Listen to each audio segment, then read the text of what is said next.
When Rebecca Martinez stepped off that Greyhound bus in Cedar Falls, Montana, she was carrying more than just two crying babies and a battered suitcase. She was carrying secrets that could destroy the new life she was desperately trying to build. Marcus Thompson had been expecting a mail-order bride, yes, but he had no idea that the woman walking toward his ranch wasn't just looking for love.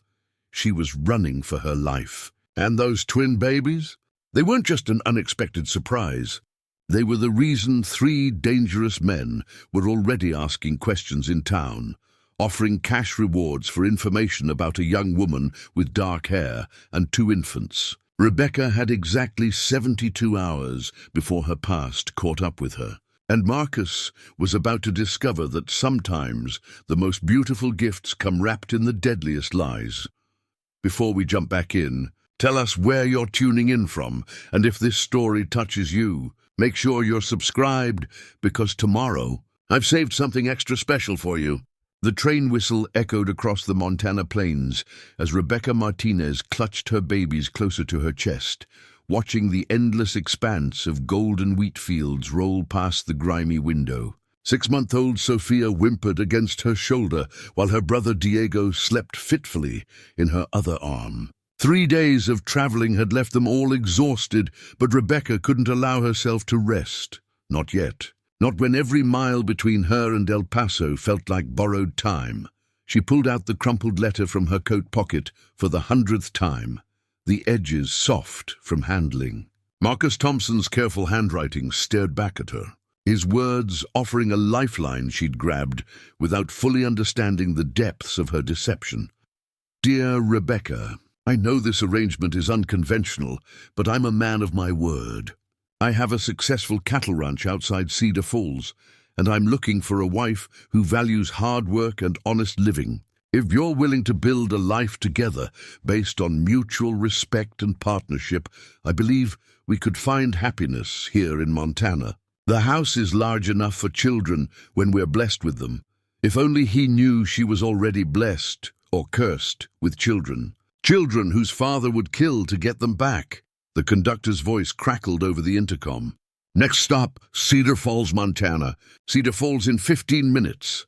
Rebecca's hands trembled as she folded the letter away. She'd responded to Marcus's advertisement in the Denver Post with carefully chosen words, painting herself as a widow seeking a fresh start. It wasn't entirely a lie. Antonio Valdez had made her feel dead inside long before she'd found the courage to escape. But Marcus was expecting a single woman, not a fugitive with twin babies and blood on her hands. The blood hadn't been hers. She closed her eyes, but the memory crashed over her anyway. Antonio's rage-filled face when she told him she was leaving. The sound of breaking glass.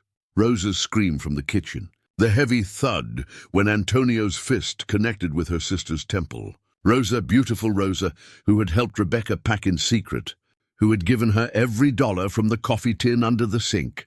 Rosa, who would never see another sunrise because she'd tried to protect her sister and the babies from a monster. Diego stirred in her arms, his tiny fist grabbing at her coat button. He had Antonio's dark eyes, but none of his cruelty, not yet. Sophia had inherited Rebecca's stubborn chin and their grandmother's gentle nature. They were innocent in all this, two perfect souls caught in the crossfire of their parents' war. The train began to slow, and Rebecca's stomach clenched. Through the window, she could see Cedar Falls taking shape, a small town with wide streets, wooden storefronts, and mountains rising like protective walls in the distance. It looked like the kind of place where secrets had nowhere to hide, where everyone knew everyone else's business before breakfast. A place where three strangers asking questions about a Mexican woman with twins would be noticed. Immediately, she'd seen them at the station in Denver, men in expensive suits who moved with the predatory grace of hunters. They'd shown her picture to the ticket agent, spoken in low voices about family business and concern for the children's welfare. Rebecca had ducked into the ladies' room with the babies until their train was ready to board, her heart hammering so hard she was sure everyone could hear it. But Antonio's reach was long, his connections vast. He wouldn't give up easily, not when his pride was at stake, and certainly not when she'd taken his children, the sons he'd claimed would carry on his legacy. Regardless of how he'd terrorized their mother, the train lurched to a stop, and passengers began gathering their belongings. Rebecca forced herself to breathe slowly, to project the calm confidence of a woman meeting her future husband, not the desperate terror of a woman running from her past. She'd practiced her story until every detail felt real. Rebecca Martinez, 24, widowed when her husband died in a construction accident, seeking a new beginning for herself and her children in the wide-open spaces of Montana. She'd never mentioned the children in her letters to Marcus. The platform was busy for such a small town, filled with travelers and locals greeting arriving family members. Rebecca scanned the crowd, looking for a man matching Marcus's description. Tall, brown hair, blue eyes, wearing a brown leather jacket. Her gaze landed on a broad-shouldered figure leaning against a wooden post, his hat tilted low over his face. Their eyes met across the platform, and Rebecca felt her breath catch. Marcus Thompson was more handsome than she'd dared hope, rugged in the way that spoke of honest work and open air, with laugh lines around his eyes that suggested a man who found joy in simple pleasures. But those same eyes widened in shock as they took in the babies in her arms. She walked toward him on unsteady legs, Sophia fussing against her shoulder. The weight of her deception pressed down like a physical force, but there was no turning back now. Behind her lay certain death. Ahead lay only uncertainty, but uncertainty was a luxury she'd learned to treasure. "Marcus?" Her voice came out smaller than she'd intended. He straightened slowly, his gaze moving from her face to the babies and back again. "Rebecca Martinez," she nodded, unable to trust her voice for more words. Sophia chose that moment to let out a wail that echoed across the platform, drawing curious stares from passers-by. Diego woke with a start and added his voice to the chorus. Marcus stared at them for a long moment that stretched like eternity. Rebecca prepared herself for anger, for accusations, for the rejection she probably deserved. Instead, he reached forward and gently lifted Sophia from her arms. "Hey there, little one," he murmured, his voice surprisingly soft. "What's all the fuss about?" Sophia stopped crying instantly, staring up at him with wide, curious eyes. Marcus had large hands, work roughened but gentle, and he held her with the easy confidence of someone who'd grown up around babies, ranch hands, children maybe, or younger siblings. "You didn't mention them in your letters," he said quietly, bouncing Sophia with practiced ease. "I know." Rebecca shifted Diego to get a better grip, her arms aching from the long journey. "I was afraid you wouldn't want us if you knew." "What are their names?" "Sophia and Diego." "They're twins, 6 months old." Marcus studied her face with those penetrating blue eyes, and Rebecca felt like he could see straight through to all her secrets. "What happened to their father?" The lie came as easily as breathing now. "Construction accident. A crane collapsed on the job site in Tucson. He died when they were 2 months old. It wasn't entirely false. Antonio Valdez was dead to her, had been from the moment he'd raised his hand to strike Diego for crying during his business meeting. The man she'd married might have existed once, but he'd been replaced by someone else entirely, someone capable of unspeakable violence." Marcus nodded slowly, his expression unreadable. Around them the platform was clearing as passengers reunited with their families and headed home. The afternoon sun cast long shadows across the wooden planks, and somewhere in the distance a church bell chimed 4 o'clock. "My wagon's over here," he said finally, shifting Sophia to one arm and reaching for Rebecca's suitcase with the other. "It's about a 30-minute ride to the ranch." Relief flooded through her so powerfully that her knees nearly buckled. He wasn't sending her back. Not yet, anyway. She followed him to a well-maintained wagon hitched to two sturdy horses, noting the way he moved with quiet confidence, the respect in the greetings he exchanged with townspeople they passed. Marcus Thompson was clearly a man standing in Cedar Falls, which made her deception all the more dangerous. If Antonio's men came asking questions, if they offered enough money, would Marcus's reputation be enough to protect her? Or would she bring shame and danger to this good man who'd shown her kindness she didn't deserve? He helped her into the wagon with careful courtesy, arranging blankets around her and the babies before climbing up to the driver's seat.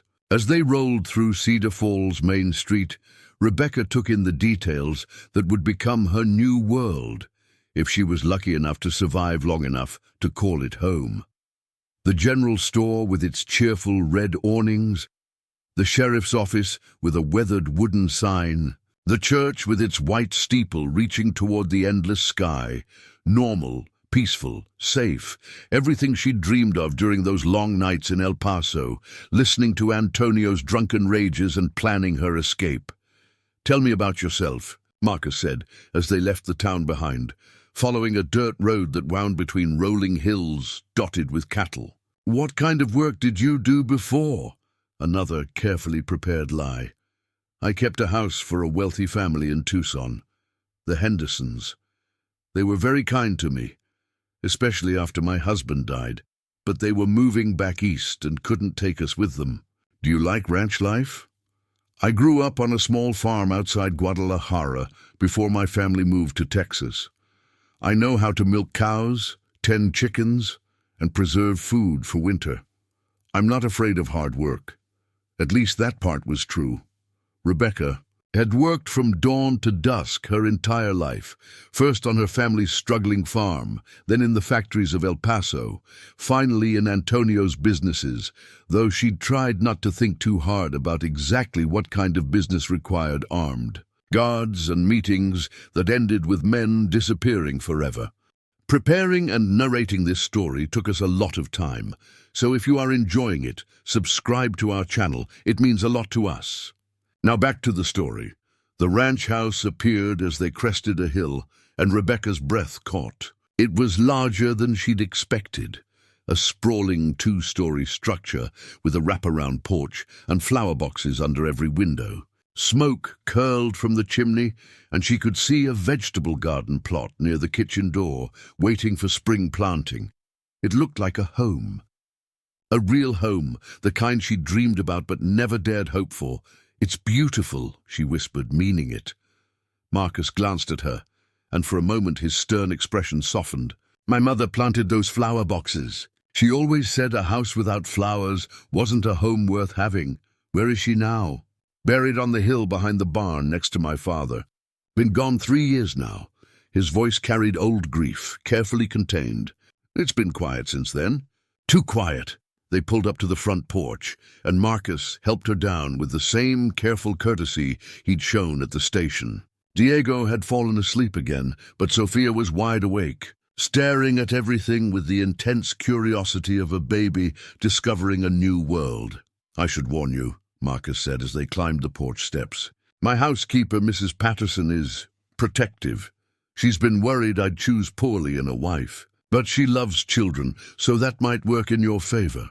The front door opened before they could knock, revealing a woman in her 50s with steel-gray hair and sharp eyes that missed nothing. Those eyes took in Rebecca, catalogued the babies, and settled on Marcus with an expression that clearly said, "We need to talk." "Mrs. Patterson," Marcus said calmly, "I'd like you to meet my wife-to-be, Rebecca Martinez." "Rebecca, this is Mrs. Patterson. She's been keeping this place running since my mother passed, Mrs. Martinez." The woman's voice was polite but reserved. "Mr. Thompson didn't mention you had children."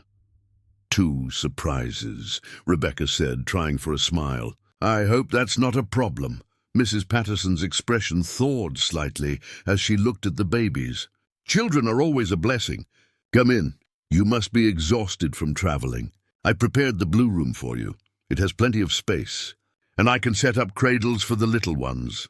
The house was even more welcoming inside, with polished wood floors, handmade quilts, and the warm scent of something delicious cooking in the kitchen. Family photographs lined the mantelpiece, showing generations of Thompsons who'd worked this land and called this place home. Rebecca felt like an imposter walking through rooms that spoke of deep roots and honest living, carrying babies whose father had built his fortune on fear and violence. But she also felt something she hadn't experienced in months, a tentative, fragile hope. Maybe here, in this place that felt like a sanctuary, she could finally stop running. Maybe Marcus Thompson was the kind of man who would protect what was his, even if what was his came with complications he hadn't bargained for. Maybe if she was very lucky and very careful, Antonio's men would never think to look for her in a place like Cedar Falls, Montana. But as Mrs. Patterson led her upstairs to the blue room, Rebecca couldn't shake the feeling that time was running out. Somewhere behind them, hunters were following her trail, and eventually, even the best sanctuary couldn't protect someone who'd brought danger to its doorstep. The question was, when they came, would Marcus Thompson stand with her, or would he realize that some bargains were too dangerous to keep? The blue room was more spacious than any bedroom Rebecca had ever called her own, with windows facing east toward the mountains and a rocking chair positioned perfectly to catch the morning light. Mrs. Patterson had indeed set up 2 wooden cradles, hand-carved with delicate flower patterns that matched the quilt draped over the 4-poster bed. Mr. Thompson's grandfather made these cradles, the housekeeper explained, adjusting the tiny mattresses with practiced efficiency. Every Thompson baby for 3 generations has slept in one of these. Rebecca ran her fingers over the smooth wood, imagining the generations of children who'd been rocked to sleep here. They're beautiful. The wash basin is there by the window, and there's a bell pull if you need anything during the night. Supper will be ready in an hour. Mrs. Patterson paused at the doorway, her stern expression softening slightly. Those babies of yours are lucky to have a mother willing to travel so far for their future. If only she knew how far Rebecca had truly traveled, and what she'd left behind in the dust and blood of El Paso. After Mrs. Patterson's footsteps faded down the hallway, Rebecca allowed herself a moment of pure exhaustion. She settled both babies in their new cradles, marveling at how quickly they'd adapted to their temporary home. Sophia gurgled happily, waving her tiny fists at the mobile of carved wooden horses that hung overhead, while Diego watched the play of shadows on the ceiling with serious concentration.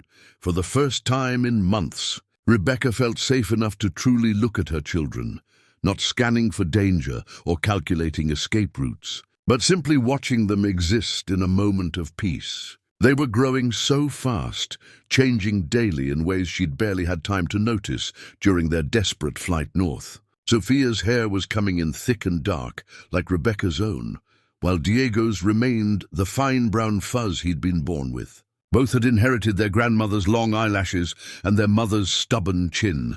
They deserved this room, this house, this chance at a normal life. They deserved a father who would teach them to ride horses and mend fences, not one who would train them to count money from illegal gambling operations or look the other way when men begged for their lives. A soft knock interrupted her thoughts. "Rebecca?" Marcus's voice carried through the heavy wooden door. "May I come in?" She quickly checked her appearance in the mirror above the wash basin, smoothing her travel-wrinkled dress and tucking stray hairs back into her bun. "Of course." Marcus entered carrying a tray laden with coffee, fresh bread, and what smelled like beef stew. His eyes immediately went to the babies, and Rebecca caught something wistful in his expression as he watched. Sophia grabbed for the wooden horses. "I thought you might be hungry. Mrs. Patterson tends to serve supper later than most folks are used." He set the tray on a small table near the window, then hesitated. "I hope you don't mind me asking, but how long ago did you lose your husband?" The question she'd been dreading, delivered in a voice so gentle it made her chest ache with guilt. 4 months now. The lie came easier each time she told it, layered with enough real grief to sound convincing. "That's recent." It must have been hard, traveling with the babies so soon after. I couldn't stay in Tucson. Too many memories. That at least was true. Every street corner in El Paso held memories she'd rather forget. Antonio's hands around her throat, Ruja's blood on the kitchen floor, the sound of her own voice begging for mercy that never came. Marcus nodded, accepting her explanation without pressing for details. Mrs. Patterson mentioned you might need some things for the children. There's a general store in town that carries baby clothes, feeding bottles, that sort of thing. We could take a trip tomorrow if you'd like. The offer was kind, practical, and absolutely terrifying. Tomorrow meant exposure, meant walking through town where strangers might recognize her from wanted posters or bounty hunters' descriptions. It meant leaving the safety of the ranch for the vulnerability of public spaces. But it also meant Marcus was thinking beyond tonight, beyond the immediate shock of her unexpected family. It meant he might truly be considering a future with her and the babies. That's very thoughtful. They're outgrowing everything so quickly. Children do that. Marcus moved to Diego's cradle, where the baby was beginning to fuss. Without hesitation, he lifted the infant with the same gentle confidence he'd shown at the train station. My sister had 5 kids. I spent enough time around them to learn the basics. You have a sister? Rebecca seized on this new information, hungry for any details about the man whose life she was about to complicate beyond measure. Cholera took her and 3 of the children 2 years ago. Her husband moved back east with the surviving boys and couldn't bear to stay in Montana after that. Marcus bounced Diego gently, his expression distant with old pain. This house has seen too much grief lately. It needs the sound of children again. Rebecca felt her deception twist deeper, binding her to this good man with threads of shared loss and desperate hope. He wasn't just offering her marriage, he was offering healing for both of them. She was taking it under false pretenses, bringing danger to his doorstep, instead of the peace he sought. I'm sorry for your loss, she whispered, meaning it more than he could know. Life out here teaches you that sorrow and joy live side by side. We take what happiness we can find and hold on to it tight. Marcus's eyes met hers across the room. Your letters spoke of wanting a fresh start. I understand that feeling. If only he understood how desperately she needed that fresh start, and what she was willing to do to protect it, including lying to a man who deserved better than the web of deception she was spinning around them all. A distant sound made Rebecca freeze. The rumble of wagon wheels on the main road. Coming from the direction of town, Marcus noticed her sudden tension, expecting someone. No, It's been a long day. Every sound seems louder when you're tired, but Rebecca's instincts, honed by months of constant vigilance, were screaming warnings. The wagon wheels had an urgency to them, a pace that spoke of men with purpose rather than casual travelers. Through the window, she could see dust rising on the horizon, backlit by the setting sun. Marcus seemed to catch her unease. He moved to the window, Diego still cradled in his arms, and peered toward the approaching vehicle. That's Sheriff Coleman's wagon. Wonder what brings him out here this late in the day? Rebecca's blood turned to ice water. Sheriff, law enforcement. Questions she couldn't answer and descriptions that might match too closely. She forced herself to breathe normally, to project calm, while her mind raced through possibilities and escape routes. Does he visit often? Jim's an old friend of the family. Sometimes stops by for coffee and Mrs. Patterson's pie. Marcus glanced at her curiously. You look pale. Are you feeling all right? Just tired from the journey.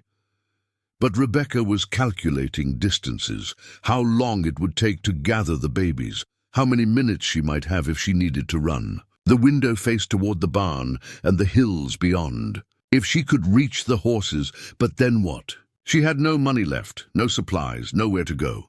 And the babies would never survive another desperate flight into the unknown. The wagon pulled into the yard below, and Rebecca could see 2 men on the seat, one wearing a sheriff's star, the other in a dark suit that looked expensive even in the fading light. Her heart hammered against her ribs as she recognized the type, the kind of man Antonio sent to collect debts and deliver messages. The kind who smiled while explaining exactly what would happen to people who crossed their employer. "Looks like Jim brought someone with him," Marcus observed, bouncing Diego as the baby began to fuss again. "Probably some business matter. I should go see what he needs." "Of course!" Rebecca's voice sounded normal to her own ears, but internally she was screaming. "Should I come down? No need. Get some rest, feed the babies. I'll handle whatever this is about." Marcus handed Diego back to her and headed for the door. Rebecca forced herself to smile, to appear like nothing more than a tired woman, grateful for her husband-to-be's consideration. The moment his footsteps faded on the stairs, she flew to the window. The sheriff was a big man, with graying hair and the easy posture of someone comfortable with authority. His companion was everything Rebecca had feared. Sharp-eyed, well-dressed, carrying himself with the predatory grace of a professional hunter. Even from this distance, she could see the bulge of a shoulder holster under his tailored jacket. They were talking to Marcus on the front porch now, their voices too low for her to catch the words. But she could read body language, and what she saw made her stomach clench with terror. The stranger was pulling something from his coat pocket, photographs most likely. Marcus was shaking his head, but his posture had changed, become more alert and cautious. Rebecca grabbed the baby's few belongings and stuffed them into her traveling bag with shaking hands. If she could get to the back stairs, maybe reach the kitchen door while the men were occupied on the front porch. Sophia chose that moment to let out a wail that seemed to echo through the entire house. Rebecca snatched her up, bouncing her desperately, but the baby's cries only grew louder. Diego, sensing his sister's distress, added his voice to the chaos. The sound of footsteps on the front porch stopped abruptly. Through the window, Rebecca watched the stranger's head snap up, his eyes scanning the second floor with sudden predatory interest. He said something sharp to Marcus, who looked up at Rebecca's window with an expression she couldn't read from this distance. The hunter had found his prey. Rebecca's hands shook as she tried to quiet the babies, her mind racing through options that all led to the same terrifying conclusion. She could run, but they would catch her. She could fight, but she was one woman against armed men. She could hide, but there was nowhere in this house that would shelter her for long. The front door opened and closed with the solid thunk of heavy wood. Footsteps in the hallway below, moving toward the stairs. Marcus's voice, carefully controlled, calling up to her, "Rebecca, could you come down for a minute? Sheriff Coleman has some questions he'd like to ask." Some questions. As if this were a casual visit, a minor curiosity, rather than the end of everything she'd fought so hard to build. Rebecca looked at her babies. Innocent Sophia with her father's dark eyes. Gentle Diego with his grandmother's peaceful nature. They deserved better than this. They deserved the life Marcus Thompson could give them, the safety of this ranch, the love of a man who held children like they were made of spun gold. They deserved a mother who wasn't a liar and a fugitive. But they had her instead, and she would protect them with every breath in her body. Every lie she could tell, every desperate plan she could devise, even if it meant destroying the only good thing that had happened to her in years, even if it meant breaking the heart of a man who had shown her nothing but kindness.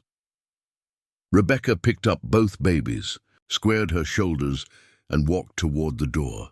If this was the end, she would face it standing up.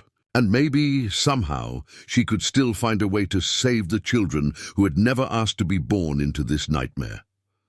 The hallway stretched before her like a path to the gallows, every step taking her closer to a reckoning she'd always known would come.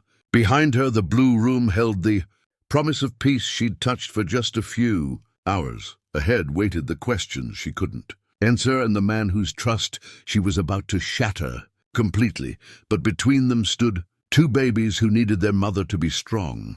No matter what came next, Rebecca Martinez walked down the stairs to meet her fate, carrying her children toward an uncertain future and leaving behind the first real hope she'd known in years. The stairs creaked under Rebecca's feet as she descended toward the main floor, each step feeling like walking deeper into quicksand. Sophia had finally quieted against her shoulder, but Diego remained fussy, his small whimpers echoing in the wooden stairwell. Through the banister slats, she could see 3 figures standing in the front parlor, Marcus with his back to her, the sheriff removing his hat, and the stranger in the expensive suit studying a small photograph with intense concentration. Mrs. Patterson emerged from the kitchen, wiping flour-dusted hands on her apron. "Mr. Thompson, should I put on more coffee? I've got fresh apple pie if your guests would like—" She stopped mid-sentence as her eyes fell on Rebecca, taking in the woman's pale face and the way she clutched the babies protectively. "That won't be necessary, Mrs. Patterson," Marcus said without turning around. His voice held a careful neutrality that made Rebecca's chest tighten with dread. "Perhaps you could check on supper." The housekeeper's sharp eyes darted between Rebecca and the visitors, clearly sensing undercurrents she didn't understand. "Of course. I'll just be in the kitchen if anyone needs anything." But her tone suggested she'd be listening at the door, ready to intervene if necessary. Sheriff Coleman was a weathered man in his 50s, with kind eyes that had seen too much tragedy in small-town Montana. He stepped forward as Rebecca reached the bottom of the stairs, his badge catching the lamplight. "Mrs. Martinez, I'm Sheriff Jim Coleman. I'm sorry to disturb you so late in the day, but we have some questions that need asking." The stranger moved into Rebecca's line of sight, and her worst fears crystallized. He was younger than she'd expected, maybe 35, with predatory dark eyes and the kind of smile that never reached beyond his lips. His suit was tailored, his boots expensive leather, and his entire presence screamed money and violence in equal measure. "Allow me to introduce myself," he said, in a voice smooth as silk and twice as dangerous. "Detective Luis Morales, El Paso Police Department." He produced a leather badge wallet with practiced ease. "I'm investigating a missing persons case." Rebecca's knees nearly buckled. El Paso Police, which meant Antonio had reached deep into his network of corrupt officials and purchased legitimate law enforcement credentials for his hunt. Detective Morales might actually hold that badge legally, but he served only one master, and it wasn't justice. Missing persons? Marcus's voice carried genuine curiosity mixed with growing concern. "What does that have to do with my fiancée?" Morales smiled that cold smile again. "I'm looking for a young woman named Rebecca Valdez and her 2 infant children. She disappeared from El Paso 3 weeks ago under suspicious circumstances." He held up a photograph, Rebecca's wedding picture, the one Antonio had insisted on displaying prominently in his office. "Her husband is desperately worried about her mental state." The lie rolled off his tongue so smoothly that Rebecca almost believed it herself. But she knew the truth. Antonio wasn't worried about her mental state. He was worried about his reputation, about what it meant that his wife had defied him so publicly. Men like Antonio Valdez didn't survive in their world by showing weakness, and a runaway wife was the ultimate humiliation. "I'm afraid I don't understand," Marcus said slowly, his gaze moving between Morales and Rebecca. "This is Rebecca Martinez, my mail-order bride from Tucson." "She's a widow, is she?" Morales turned that predatory smile on Rebecca, and she felt like a mouse cornered by a snake. "Mrs. Valdez, or should I say Martinez, has quite an imagination. But the facts are simple. She's a married woman who kidnapped her children and fled across state lines. That makes this a federal matter." Rebecca found her voice, though it came out smaller than she'd intended. "I think there's been some mistake. My name is Rebecca Martinez. My husband died in a construction accident 4 months ago." "Really?" Morales pulled out a manila folder and extracted several official-looking documents. "Because according to these marriage records from El Paso County, Rebecca Elena Valdez married Antonio Valdez 18 months ago. And according to these birth certificates, Sofia Esperanza Valdez and Diego Antonio Valdez were born 6 months ago." He spread the papers on Marcus's coffee table, like cards in a deadly game. "Notice anything familiar about those names?" The blood drained from Rebecca's face as she stared at documents she'd never seen before.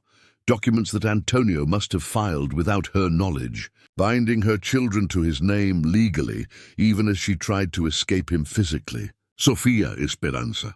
Diego Antonio, names chosen to honor his mother and himself, claiming the babies as his property before they could even speak. Marcus picked up one of the birth certificates, his expression unreadable. These children are registered as Valdez? Indeed they are. And their father wants them back. Morales' voice dropped to a silky whisper. Mr. Valdez is a prominent businessman in El Paso. He owns several successful enterprises and is well respected in the community. When his wife suffered what can only be described as a nervous breakdown and disappeared with his children, he naturally turned to law enforcement for help. Sheriff Coleman shifted uncomfortably, clearly caught between his duty and his growing suspicion that something wasn't right about this situation. Now, Detective Morales, Mrs. Martinez here seems like a level-headed woman. Maybe we should hear her side of things before we go making accusations. By all means, Morales gestured elegantly toward Rebecca. Please, Mrs. Valdez, explain to these gentlemen why you fled in the night, stole your husband's children, and assumed a false identity to trick an innocent man into marriage. The words hit Marcus like physical blows. Rebecca watched his face change as the implications sank in. The lies she'd told, the deception she'd built their entire relationship on, the danger she'd brought to his doorstep. The hurt in his eyes was worse than any of Antonio's violence had ever been. Marcus, she whispered, I can explain. Can you? His voice was quiet, controlled, but she could hear the barely contained anger underneath. Can you explain why you've been lying to me from the moment we met? Why you let me welcome you into my home, introduce you to Mrs. Patterson, make plans for our future when you're already married to another man? Because that man would have killed me. The words exploded out of her before she could stop them, raw with desperation and months of suppressed terror. Because Antonio Valdez is a monster who beat me unconscious when I was 8 months pregnant. Because he murdered my sister when she tried to help me escape. The room fell silent except for Diego's soft whimpering and the tick of the grandfather clock in the corner. Sheriff Coleman's hand moved instinctively toward his weapon, while Morales maintained that cold smile despite the dangerous tension crackling through the air. You see, Morales spread his hands in a gesture of reasonable explanation. Classic symptoms of severe postpartum depression combined with paranoid delusions. Mrs. Valdez has convinced herself that her loving husband is some kind of criminal, when in reality he's a successful businessman trying to get help for his mentally ill wife. Loving husband. Rebecca's voice cracked with bitter laughter. Show them the hospital records, detective. Show them the emergency room visits, the broken ribs, the concussion I had when Diego was born because Antonio shoved me down the stairs. Mental illness often manifests as self-harm, Morales replied smoothly. Mr. Valdez has consulted with several psychiatrists who agree that his wife needs immediate professional intervention. That's why I'm here, to bring her home safely so she can get the help she desperately needs. Marcus set down the birth certificate with hands that trembled slightly. And if she refuses to go? Then I'm afraid I'll have to arrest her for kidnapping, child endangerment, and interstate flight to avoid prosecution. The children would become wards of the state until their father can collect them. Morales' smile widened. But I'm sure Mrs. Valdez wouldn't want to put her babies through that trauma. Would you, Rebecca? The trap was perfect, elegant in its simplicity. Go willingly and face whatever fate Antonio had planned for her defiance. Refuse and watch her children disappear into a system that would hand them back to their father anyway, while she rotted in prison for crimes that existed only on paper. But there was a third option, one that required sacrifice beyond anything she'd yet contemplated. Sheriff Coleman, Rebecca said, her voice steadying as desperate resolve took hold. I want to make a full confession. Morales' smile flickered for just an instant. Mrs. Valdez, I don't think you understand the gravity. I understand perfectly. Rebecca turned to face Marcus fully. memorizing every detail of his face before she destroyed any chance they might have had together. My real name is Rebecca Elena Martinez. I married Antonio Valdez 14 months ago because my family owed him money, and it was the only way to keep my father out of prison. Antonio runs illegal gambling operations, drug smuggling routes, and a protection racket that controls half of El Paso's businesses. Sheriff Coleman straightened, his lawman's instincts fully engaged now. Those are serious allegations, ma'am. I have proof. Rebecca shifted Diego to one arm and reached into her coat pocket, pulling out a small leather journal she'd kept hidden since her escape. Names, dates, amounts of money, locations of meetings. I documented everything because I knew someday I'd need evidence of what he really was. Morales's facade cracked completely. Mrs. Valdez, you're clearly having another episode. 3 weeks ago, Antonio beat my sister Rosa to death because she helped me pack a suitcase. I watched him do it. Then he told me that if I ever tried to leave again, he'd do the same to the babies. Rebecca's voice broke, but she forced herself to continue. So I waited until he left for a business trip to Juarez, and I ran. Detective Morales knows all this, because he's not really a detective. He's one of Antonio's enforcers, bought and paid for just like half the police force in El Paso. The accusation hung in the air like a lit fuse. Morales's hand moved slowly toward his jacket, while Sheriff Coleman's dropped to his holster with the reflexes of long experience. That's quite enough, Morales said, his silk voice now edged with steel. Sheriff, I think it's clear that Mrs. Valdez is having a severe psychotic break. For everyone's safety, I'm going to need you to step aside while I take her into custody. I don't think so. Marcus's voice cut through the tension like a blade. He'd moved to stand between Morales and Rebecca, his posture radiating quiet menace. Jim, you've known me since I was 10 years old. Do I strike you as the kind of man who'd harbor a kidnapper? Sheriff Coleman studied Marcus's face, then Rebecca's, then the journal she still held clutched in her free hand. Can't say that you do, Marcus. And I've got to admit, something about this whole situation doesn't sit right with me. Sheriff, Morales's voice carried a warning now. I'm ordering you to... You're not ordering me to do anything. Son, Coleman's hand rested openly on his gun butt now. This is my county, and I decide how investigations get conducted here. If you want these people arrested, you're going to need to provide me with more evidence than a few pieces of paper and a badge I haven't been able to verify. Morales's mask slipped entirely, revealing the predator underneath. You're making a serious mistake, Sheriff. Mr. Valdez has connections that reach very high in the territorial government. Cross him, and you'll find yourself replaced by someone more cooperative. Is that a threat, Detective? It's a promise. The standoff stretched taut as a wire, 4 adults and 2 babies balanced on the edge of violence. Rebecca could feel the weight of decisions made and unmade, of lives about to be irrevocably changed by whatever happened in the next few seconds. Then Sophia began to cry again, her thin wail cutting through the dangerous silence like a knife. The sound seemed to break something in Marcus, reminding him of what was truly at stake. Jim, he said quietly, I think you should escort Detective Morales back to town. Let him verify his credentials with the proper authorities before we continue this conversation. Sheriff Coleman nodded slowly. That seems reasonable. Detective, if you'd please accompany me to the sheriff's office. We can sort out the jurisdictional questions and make sure all your paperwork is in order. Morales looked between them, calculating odds and angles. Rebecca could almost see him weighing the costs of violence against the benefits of retreat. Finally, he smiled that cold smile one last time. Of course, Sheriff. I'm sure everything will be sorted out quickly. His eyes fixed on Rebecca with unmistakable threat. Mrs. Valdez, I do hope you'll reconsider your position. Your husband is a patient man, but his patience isn't infinite. And Montana is a long way from El Paso, but not as far as you might think.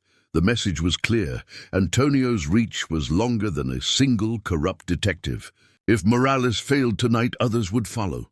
The hunt would continue until Rebecca was found, no matter how far she ran or where she tried to hide. After the two men left, the house felt hollowed out by the weight of revealed truths and unspoken threats. Marcus stood with his back to Rebecca, staring out the front window as hoofbeats faded into the distance.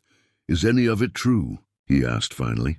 "Anything you told me about yourself?" Rebecca's heart broke a little more with each word. "My name really is Rebecca Martinez. The babies are mine, and I do want a fresh start more than anything in the world.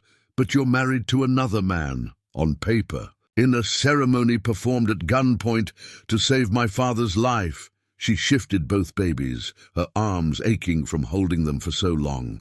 "I've never been anyone's wife by choice, Marcus. I've only ever been property." He turned to face her then, and she saw the war playing out across his features. Anger at the deception, sympathy for her situation, fear for what her presence might bring to his peaceful ranch. "Those men will be back," he said quietly. "I know. And when they come, I'll leave. I won't bring this violence to your home. Where will you go?" Rebecca looked down at her children, so small and innocent in their sleep.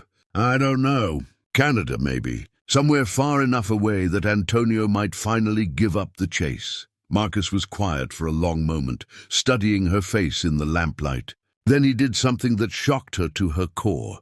He reached out and gently took Diego from her arms. "Mrs. Patterson has supper ready," he said simply. "We should eat while it's still warm. Tomorrow we'll figure out what comes next." The kitchen felt like a sanctuary after the tension of the parlor. A confrontation. Mrs. Patterson had outdone herself. Beef, stew thick with vegetables from the root cellar, fresh cornbread still warm from the oven, and apple pie that filled the air with cinnamon and comfort. But despite the welcoming atmosphere, Rebecca could barely swallow a single bite. Her stomach churned with anxiety, while her mind raced through escape plans and desperate scenarios. Marcus ate in thoughtful silence, occasionally glancing at her journal where it lay open on the kitchen counter. She'd given it to him after putting the babies down, watching his expression grow darker with each page he turned. Names, dates, amounts of money. A year's worth of evidence documenting Antonio's empire of violence and corruption. Mrs. Patterson bustled between the stove and table, her sharp eyes missing nothing as she served second helpings nobody had asked for. Finally, she set down her dish rag and fixed Marcus with a stern look. "Mr. Thompson, I've been keeping a house for this family since before you were born, and I've never seen you this troubled. Are you going to tell me what those men wanted, or do I have to guess?" Marcus looked up from the journal, his face grim. "They want Rebecca. He claims she's a kidnapper and a fugitive." "Nonsense." Mrs. Patterson's tone brooked no argument. "I've raised enough children to know when someone's been hurt bad. This girl's running from something terrible, and those babies aren't kidnapped. They're protected." She turned to Rebecca with surprising gentleness. "Drink your coffee, dear. You look ready to collapse." The kindness in her voice nearly broke Rebecca's composure. She wrapped her hands around the warm mug, drawing comfort from its heat. "Mrs. Patterson, I need you to understand I've brought danger to this house.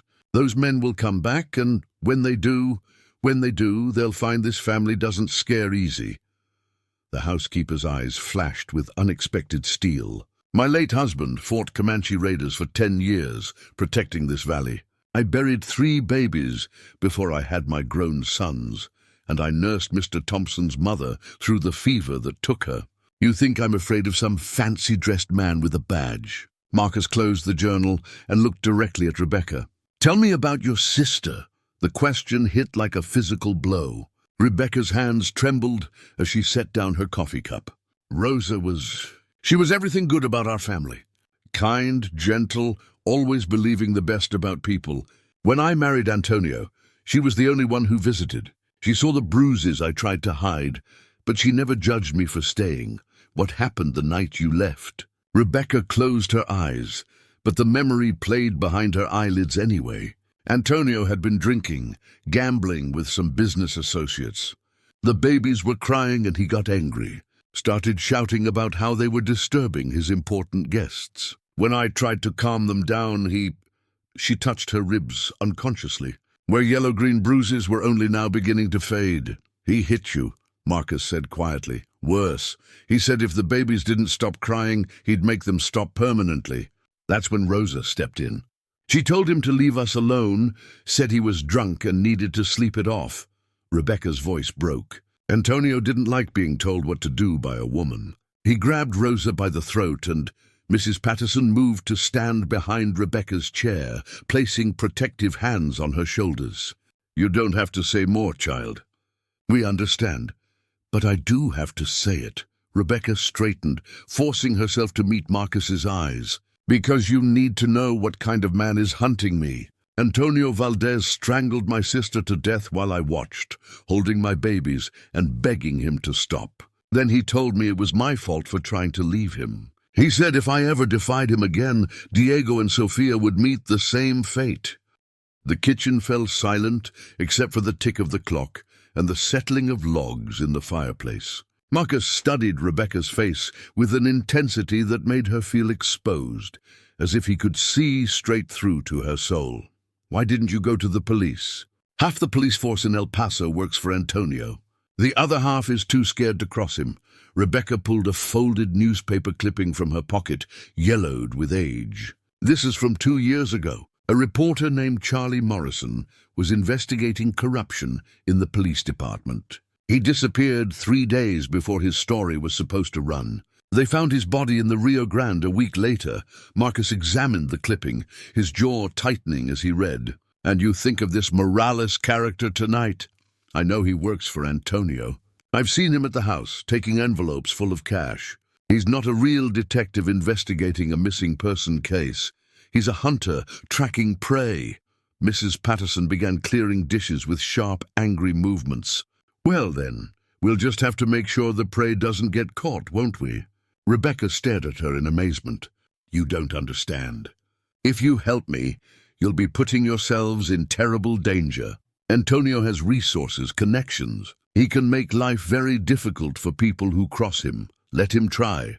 Marcus's voice carried a quiet confidence that sent shivers down Rebecca's spine. "This is Montana territory, not some corrupt border town. We handle our own problems here." Before Rebecca could respond, the sound of approaching horses echoed across the yard.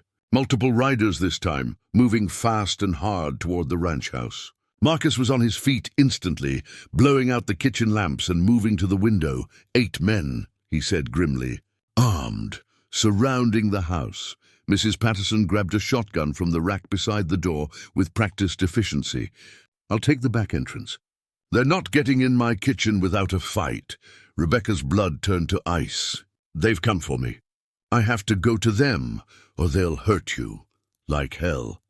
Marcus pulled a rifle from the gun cabinet, checking the chamber with military precision. "Nobody takes anybody from my property without my permission. Marcus, you don't understand. I understand perfectly." He turned to face her, his blue eyes blazing with determination.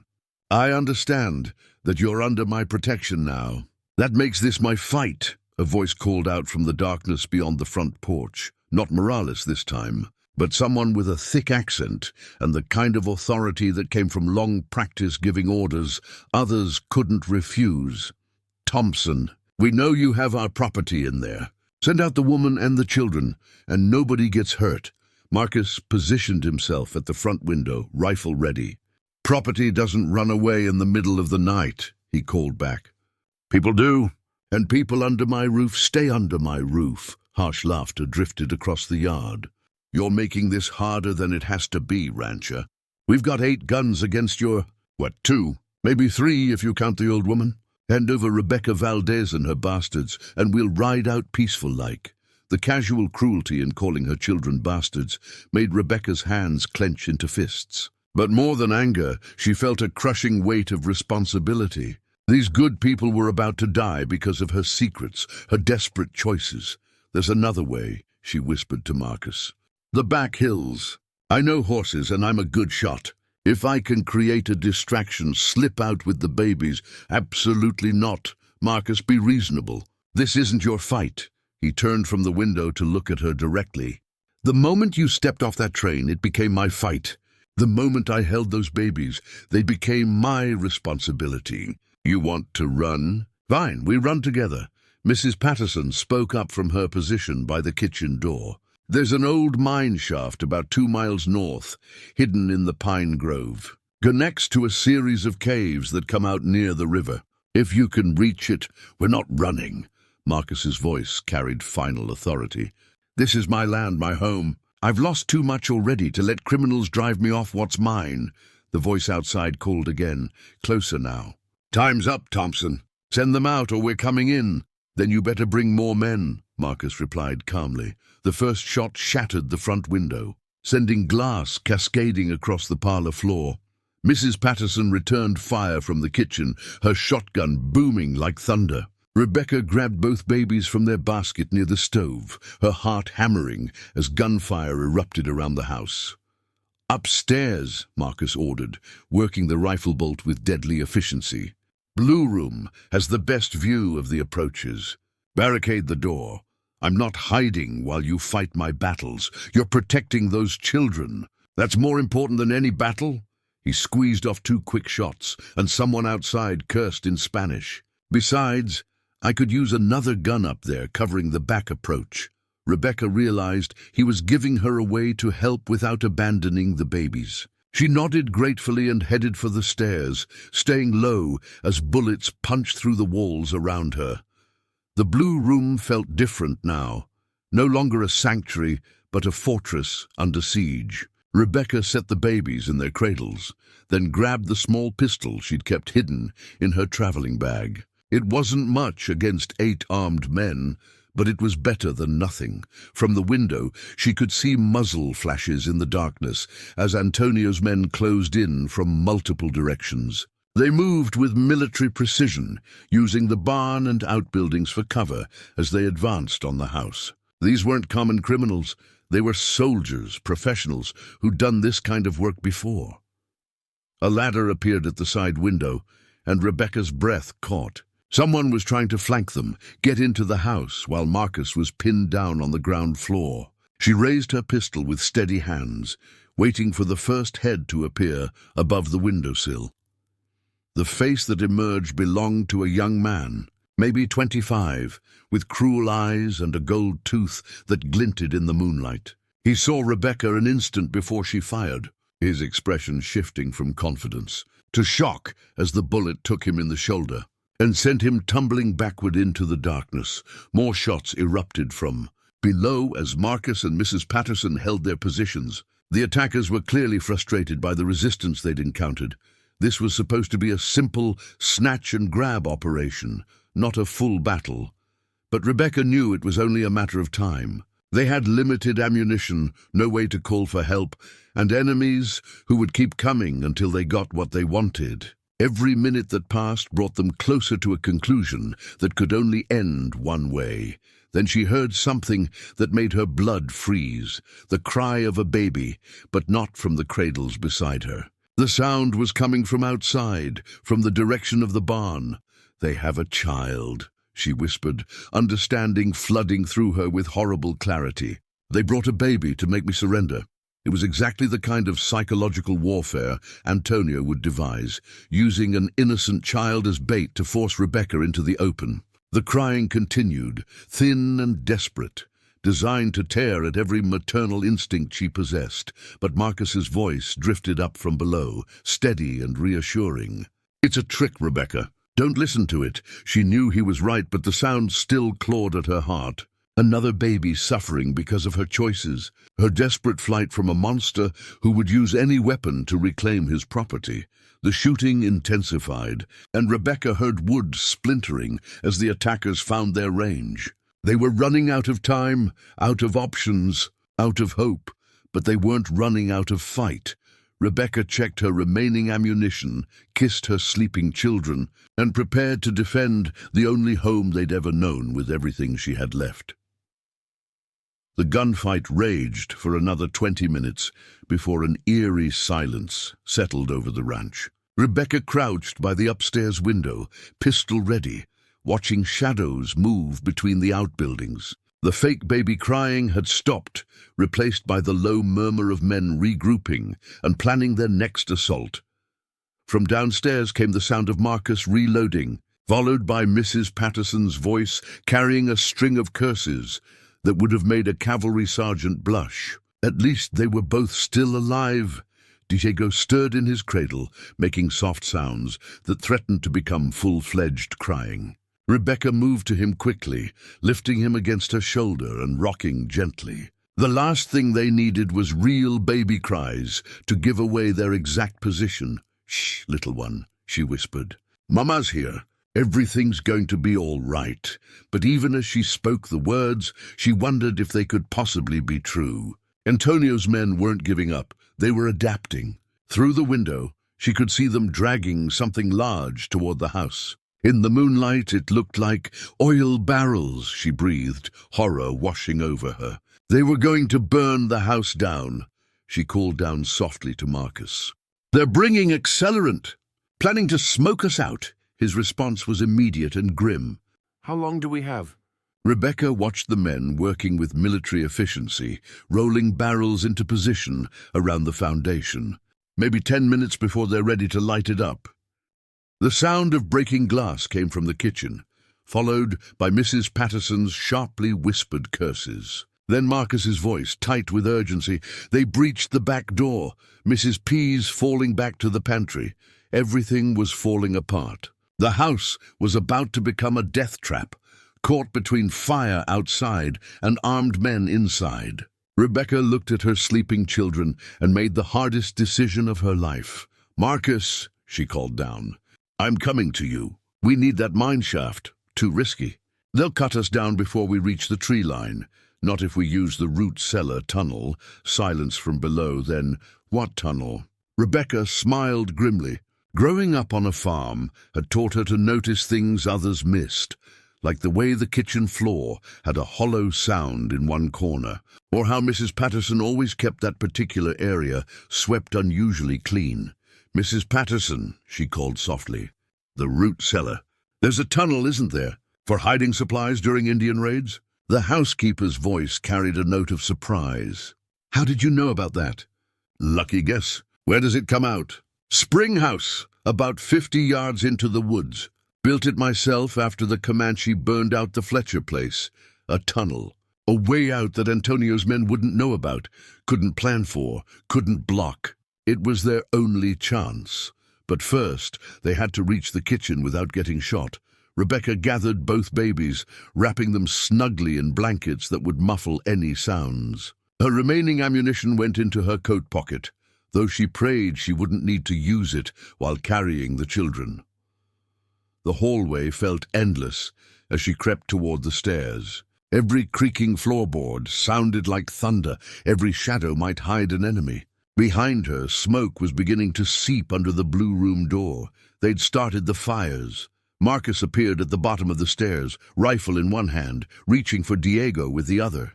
"Give me the boy. You'll move faster with just one." She transferred Diego gratefully, noting how naturally Marcus cradled the baby against his chest while keeping his weapon ready. He'd make a good father if they lived long enough for that to matter. The kitchen was a war zone.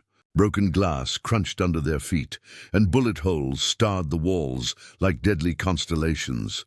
Mrs. Patterson crouched behind an overturned table, shotgun trained on the shattered back door. "Root cellars there," she whispered, pointing to what Rebecca had correctly identified as a loose floorboard. "The tunnel's narrow. You'll have to crawl most of the way. Comes up inside the spring house foundation." Marcus knelt and pulled up the hidden trapdoor, revealing a dark hole that dropped into earthen depths. The smell of damp soil and old potatoes wafted up, along with something else. Fresh air, which meant the tunnel was clear. "Ladies first," he said, helping Rebecca lower herself into the opening. "I'll cover your retreat. Marcus, go, that's an order." The tunnel was indeed narrow, barely wide enough for an adult to crawl through. Rebecca clutched Sophia tightly as she felt her way forward in absolute darkness, guided only by the movement of air on her face. Behind her, she could hear Mrs. Patterson dropping into the tunnel, then Marcus with Diego. The earth walls pressed close around them, and Rebecca fought waves of claustrophobia as they crawled through what felt like their own grave. But gradually, the air grew fresher, and she began to see a faint glimmer of light ahead. The spring house was a small stone building designed to keep milk and butter cool. Rebecca emerged from the tunnel like a mole, blinking in the pale moonlight that filtered through the single window. Mrs. Patterson followed. Then Marcus, with Diego still miraculously quiet against his shoulder. They were 50 yards from the burning house now, hidden in the shadows of the pine grove. Through the trees, they could see Antonio's men silhouetted against the flames, realizing too late that their prey had escaped the trap. "They'll figure it out soon enough," Marcus whispered. "We need to reach that mine shaft." Mrs. Patterson shook her head. "Too far with babies. They'll run us down before we're halfway there. Then what do you suggest?" The older woman's eyes glinted with something that might have been excitement. "We turn the tables. Hunt the hunters." Rebecca stared at her. "What do you mean?" "I mean these men came here expecting to collect a helpless woman and 2 babies. They didn't count on fighting experienced frontierspeople on familiar ground." Mrs. Patterson checked her shotgun shells with practiced efficiency. "Marcus knows every game trail, every hiding spot, every defensible position in these hills. I know where the emergency supply caches are hidden. And you, dear, know how these particular wolves think. The idea was audacious, dangerous, and completely insane. Instead of running, they would stay and fight on their own terms, using the land itself as their weapon." "It could work," Marcus said slowly. "They're city men, not used to mountain warfare. In daylight, they'd have the advantage. But in darkness, this is our territory," Mrs. Patterson finished. They moved deeper into the pine grove, following paths invisible to outsiders but clear as roads to people who'd grown up in these mountains. Behind them, the ranch house blazed like a torch, and angry voices shouted orders in Spanish and English. Marcus led them to a defensive position among a cluster of large boulders that provided cover while offering clear fields of fire toward the approaches. Mrs. Patterson disappeared briefly and returned with a canvas bag from one of her hidden caches, ammunition, dried food, and a second pistol. "Now we wait," Marcus said, settling Diego more comfortably in the crook of his arm. "Let them come to us on the ground of our choosing." The hunters had become the hunted, but Rebecca knew better than to feel confident yet. Antonio hadn't built his empire by underestimating his enemies. When his men realized their quarry had escaped, they would adapt, regroup, and come back with everything they had. The question was whether Marcus and Mrs. Patterson truly understood what they were up against. Not just 8 armed men, but the full weight of Antonio Valdez's organization. This wouldn't end tonight. Even if they somehow managed to drive off the current attackers, Antonio would send more men, better equipped and better informed. He would use his connections to pressure local authorities, his money to buy information, his reputation to intimidate anyone who tried to help her. But for now, in this moment, crouched among the pines with Sophia sleeping peacefully in her arms and Diego safe in Marcus's embrace, Rebecca allowed herself to hope. She had found something worth fighting for, not just her children's lives, but the possibility of a real home with people who would stand beside her against impossible odds. The sound of men crashing through the underbrush interrupted her thoughts. Antonio's soldiers were coming, following the obvious trail from the spring house. But they were moving too fast, making too much noise. Letting frustration override tactical discipline, Marcus raised his rifle. Sighting carefully on the lead figure, Mrs. Patterson flanked him with her shotgun, while Rebecca checked her pistol one final time. The babies slept on, oblivious to the deadly game being played around them. The first pursuer emerged into the moonlit clearing below their position, the young man with the gold tooth, his shoulder bandaged from Rebecca's earlier shot. He was scanning the ground for tracks, following a trail that would lead him directly into their ambush. Marcus's finger tightened on the trigger, but he waited. Patience was the hunter's greatest weapon, and this was their territory now. 2 more men appeared, then 3, moving in a loose formation that spoke of confidence rather than caution. They expected to find a woman with babies stumbling through unfamiliar woods, not experienced fighters who knew every rock and tree. The trap was set. In moments, the real battle would begin. Not the desperate defense of a burning house, but a calculated engagement where skill and knowledge mattered more than numbers. Rebecca whispered a silent prayer for the souls of her children, for the good people who had chosen to stand with her, and for the strength to do whatever was necessary to protect them all. Then the shooting started again, and there was no more time for prayer, only survival, one carefully aimed bullet at a time. The war for Cedar Falls had begun in earnest, and Rebecca Martinez was no longer running from her past. She was fighting for her future, one that included a family she had never dared to dream possible. But Antonio Valdez was not a man who gave up easily, and this was only the opening skirmish in what promised to be a long and deadly campaign. The real test would come when he arrived personally to reclaim what he considered his property, and Rebecca knew, with the cold certainty of hard experience, that Antonio was already on his way. The flames from the burning ranch house lit up the night sky like a beacon, visible for miles in every direction. By morning, everyone in the territory would know that something significant had happened at the Thompson Ranch. The question was, would any of them be alive to tell the story? The ambush unfolded with deadly precision. Marcus's first shot dropped the gold-toothed man before he could even cry out, while Mrs. Patterson's shotgun roared like thunder, sending 2 more attackers diving for cover behind fallen logs. Rebecca held her fire, waiting for a clear target while keeping Sophia pressed safely against her chest. The remaining hunters scattered, their confident advance dissolving into chaos as they realized they'd walked into a carefully planned trap. Shouts echoed through the pine grove as they tried to regroup, their voices betraying confusion and growing fear. Thompson! The voice belonged to their leader, a man with sergeant's stripes on his jacket sleeve and the bearing of someone used to command. "We know you're up there. There's no way out of these mountains. Surrender the woman now and we'll let you live." Marcus's response was another carefully aimed shot that sent bark flying inches from the sergeant's head. "Counteroffer," he called back. "Leave my land now, and maybe I won't hang your bodies from my fence posts as a warning to others." Rebecca almost smiled despite their desperate situation. Marcus Thompson might be a gentleman rancher, but there was steel in his backbone and ice in his veins when it mattered. The sergeant tried a different approach. "Listen, Thompson, you don't understand what you're dealing with. Antonio Valdez has connections from here to Washington, D.C., You help us tonight, and he'll make it worth your while. Cross him, and he'll destroy everything you've ever worked for." "Already tried to burn down my house," Marcus replied conversationally. "Not much left to destroy except my patience." Mrs. Patterson cackled softly at that, though her eyes never left the tree line where movement suggested flanking attempts. She'd been right about the urban hunters being out of their element.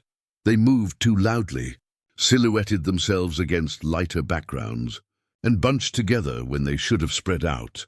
But Rebecca knew better than to underestimate them completely. These men had survived Antonio's employment long enough to be trusted with important missions.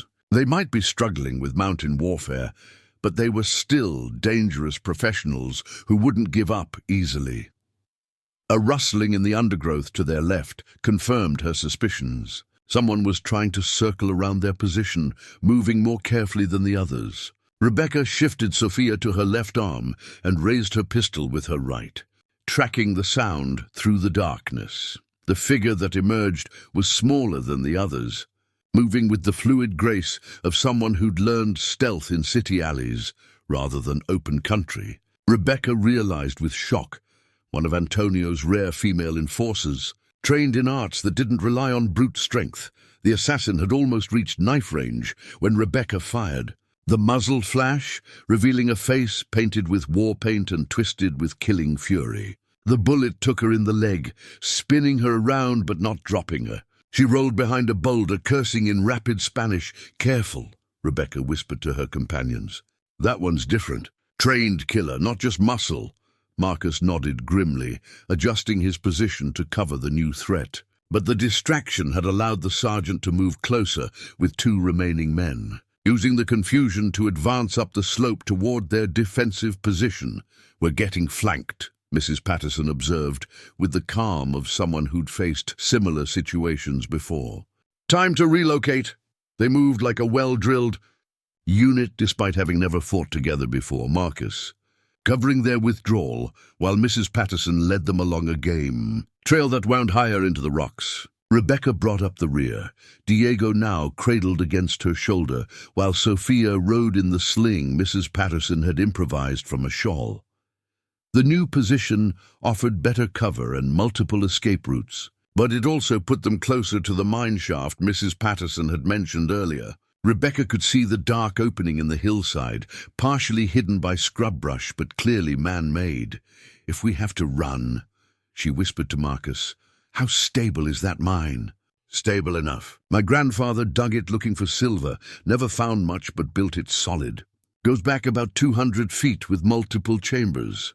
A last resort, then, but better than being caught in the open with two babies." Rebecca filed the information away while watching their back trail for signs of pursuit. The wounded assassin was still out there somewhere, probably circling around for another attempt. The other hunters were being more cautious now, having learned that their prey had teeth. But they were also running out of darkness. The eastern sky was beginning to show the faintest hint of grey. Dawn would change everything. In daylight, the numerical advantage would shift back to Antonio's men. They'd be able to coordinate better, spot defensive positions more easily, and call in reinforcements if necessary. "We need to end this before sunrise," Marcus said quietly. Echoing Rebecca's thoughts, Mrs. Patterson nodded. "Or we need to make sure they can't take advantage of the light." Before anyone could ask what she meant, the older woman was moving again, disappearing into the rocks with the silent grace of someone half her age. Marcus started after her, then stopped as she held up a hand for patience. A few minutes later, an explosion lit up the night sky, not from the direction of the ranch house, but from somewhere down the mountain, the approximate location where Antonio's men had left their horses. Mrs. Patterson reappeared, grinning fiercely. "Always keep dynamite cached near the main trails. Never know when you might need to discourage unwanted visitors." The psychological effect was immediate and devastating. Shouts of alarm echoed through the forest as the hunters realized they were now stranded on foot, miles from civilization, facing opponents who knew the territory better than they knew their own names. "Surrender."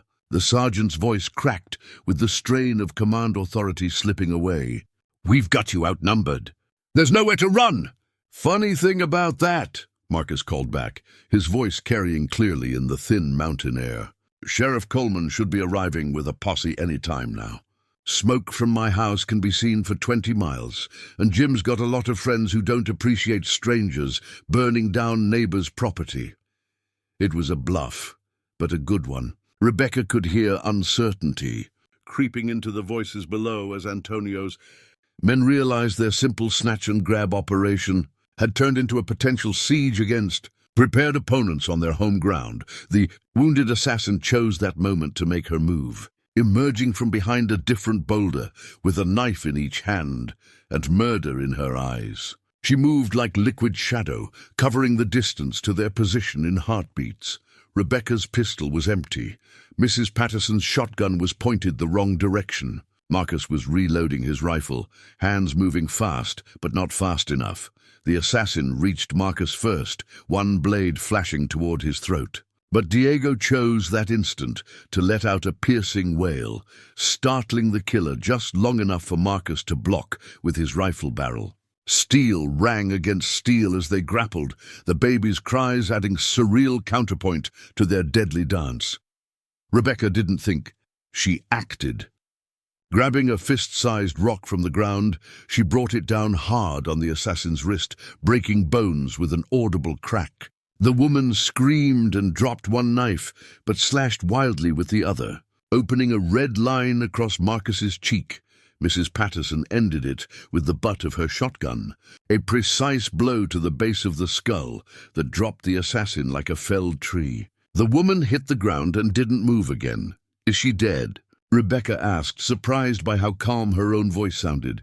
Mrs. Patterson knelt and checked for a pulse. "No, but she'll have a headache for a week if she wakes up, which she might not, depending on how this ends." Marcus wiped blood from his cheek, his expression grim.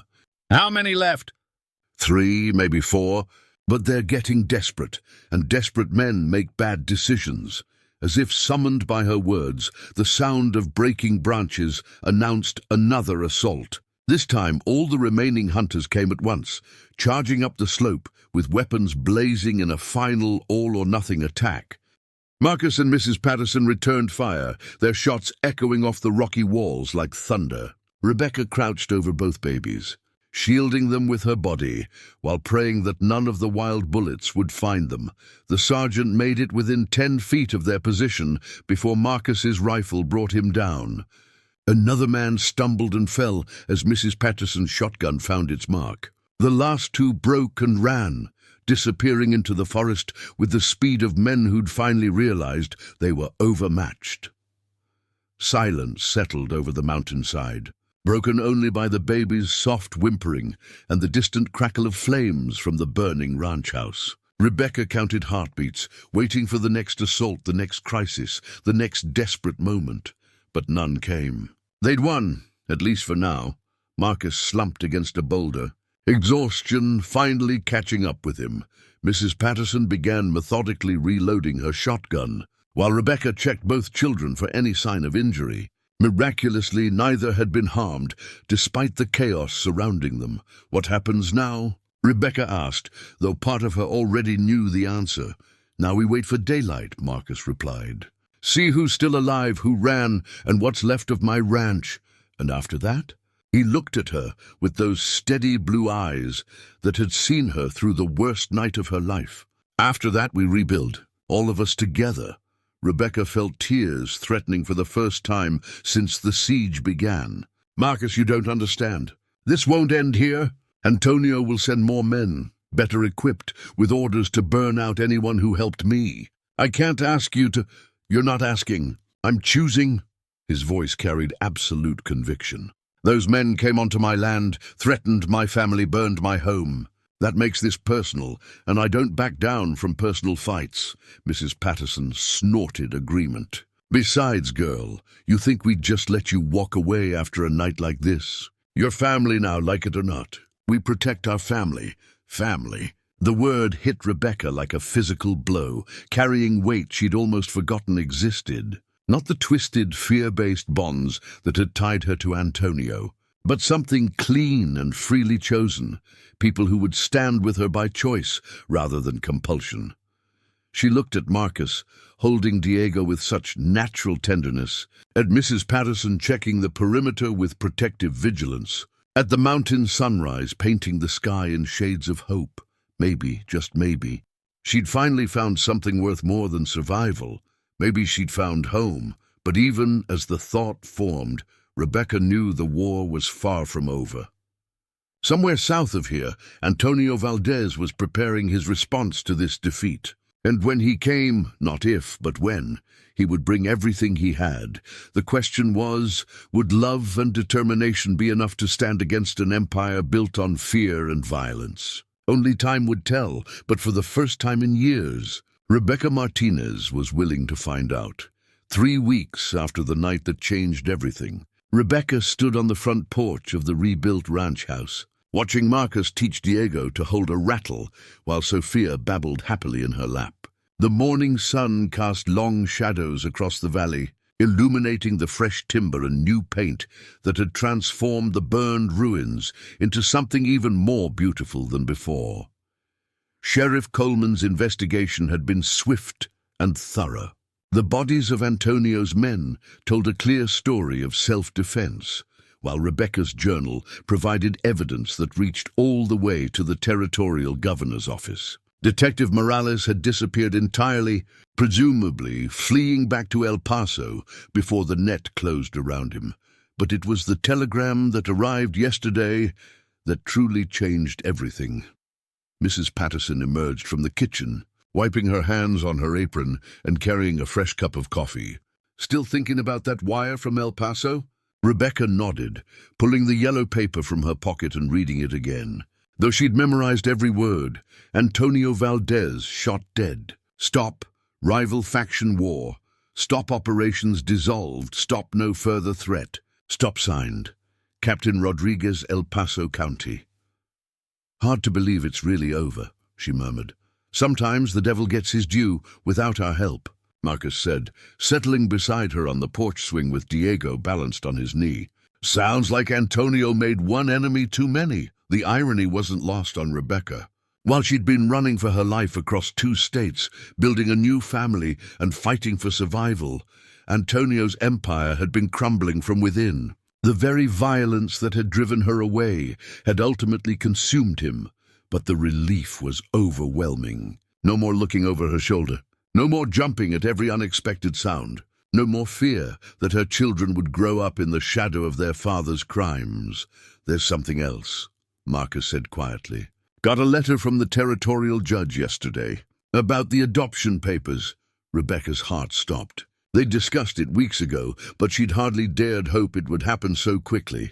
"And Diego Antonio Valdez and Sofia Esperanza Valdez will officially become Diego Marcus Thompson and Sofia Elena Thompson next month." If that's still what you want, tears sprang to Rebecca's eyes. Her children would have a father who would love them, protect them, and teach them that strength came from kindness rather than cruelty. They would grow up knowing safety, belonging to a family built on choice rather than fear.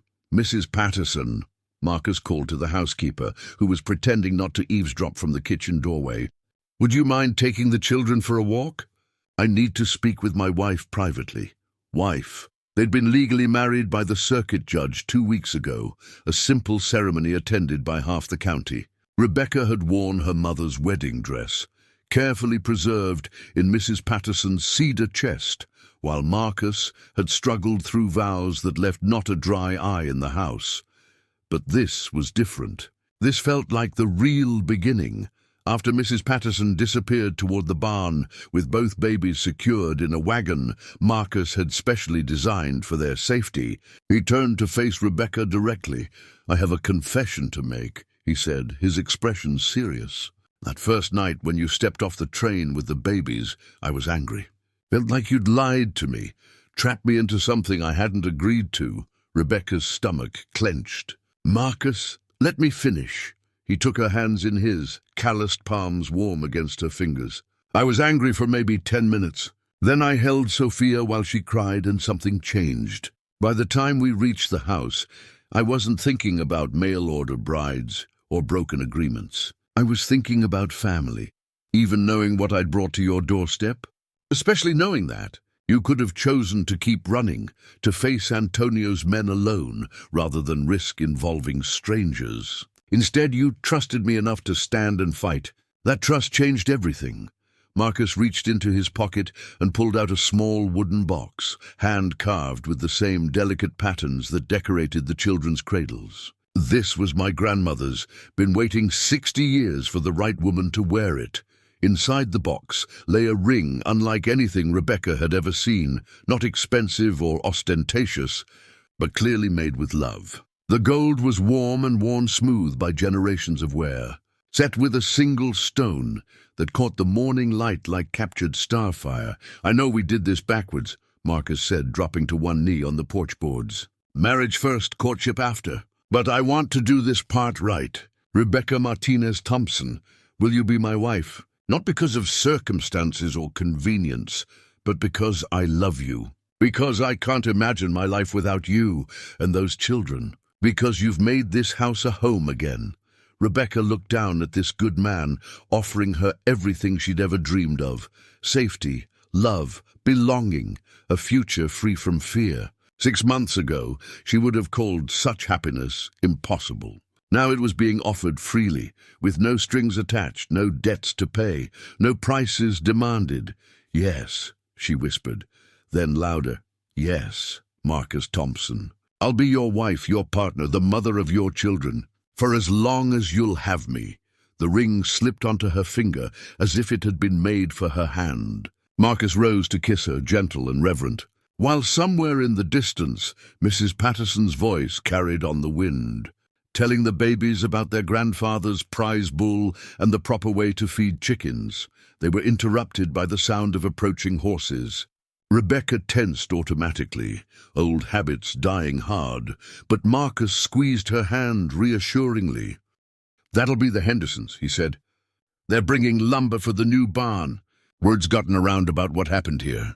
Folks want to help rebuild." Indeed, the Riders proved to be neighbors, the Henderson family with their 3 grown sons, the widow Morrison with fresh bread and preserves, old Pete Kowalski with tools and nails and the expertise of 40 years in construction.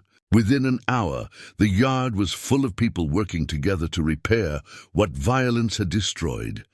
This was community, Rebecca realized. This was what she'd been searching for without knowing it, a place where people stood together, where children could grow up safe and loved, where a woman's past mattered less than her commitment to the future.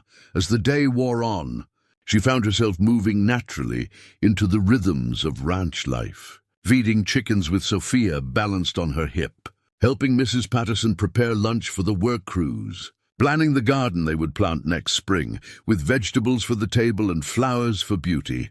Normal life. The kind she'd dreamed about during those long, terrifying months in El Paso. But it was Diego who provided the day's most meaningful moment. While the men worked on the barn frame, the baby had been fussing in his basket, unsettled by all the noise and activity. Rebecca picked him up, walking him around the yard while humming a lullaby her own mother had sung. Marcus appeared at her elbow, wiping sweat from his forehead with a work-stained sleeve. "He's got your temperament," he observed. "Thoughtful. Takes his time deciding what he thinks about new situations, and Sophia has yours. Fearless, ready to take on the world, smart children. They'll do well here." Rebecca looked at him curiously. "You really mean that, don't you? You see them as yours now, not just responsibilities you inherited." "Rebecca, the moment I held these babies, they became mine. Not because of blood or paperwork, but because love doesn't ask permission. It just happens." He traced Diego's tiny hand with one finger, his expression tender. "They'll grow up knowing they chose me as much as I chose them. That means something." The truth of it settled deep in Rebecca's chest, a warmth that had nothing to do with the Montana sunshine. Her children would never wonder if they were wanted. They would never fear that love could be withdrawn without warning. They would grow up in a house where strength was used to protect rather than control. As the afternoon shadows lengthened, the work crews began packing up their tools and heading home to their own families. The new barn frame rose against the sky like a promise of permanence, while the house itself seemed to settle more comfortably into its foundation. Mrs. Patterson served supper on the front porch, claiming the kitchen was too hot after a day of cooking for half the county. They ate simple food made elegant by contentment, fresh bread, garden vegetables, beef from their own cattle. "So what's the plan?" the housekeeper asked, bouncing Sophia on her knee while the baby tried to grab her glasses. "You 3 are going to keep me busy with a house full of children? Or am I going to have to find some other family to manage?" Marcus and Rebecca exchanged glances. They'd discussed it privately, but this was the first time the subject had come up publicly. "We were hoping you'd stay," Rebecca said carefully. "This place needs someone who understands its history, its traditions, someone who can teach the children about their grandfather Thompson and the family that built this ranch. Besides," Marcus added with a grin, "I'm pretty sure Rebecca would poison us all if she had to do the cooking unsupervised." "I heard that," Rebecca protested, though she was laughing. It was true. Mrs. Patterson's cooking was legendary throughout the county, while Rebecca's culinary skills extended mainly to not burning coffee. "So we're a family then," Mrs. Patterson said with satisfaction. "Good. Was worried I'd have to break in some young thing who didn't know a cast-iron skillet from a chamber pot. As full darkness settled over the valley, they moved inside to the parlor, where Marcus had built a small fire against the evening chill. The babies were fed and drowsy, content to lie on blankets, while the adults talked quietly about plans for the future. "There's something I want to show you," Marcus said to Rebecca, disappearing upstairs and returning with a leather-bound book. Family Bible, every Thompson birth, marriage, and death for 4 generations. He opened a page near the back, where fresh ink recorded recent events. Marcus James Thompson married Rebecca Elena Martinez. September 15, 1884, adopted Sophia Elena Thompson and Diego Marcus Thompson. October 1st, 1884. Below that, in Mrs. Patterson's careful handwriting, family united through love and hardship. May their children know peace. Rebecca traced the words with her finger, overwhelmed by the simple permanence of it.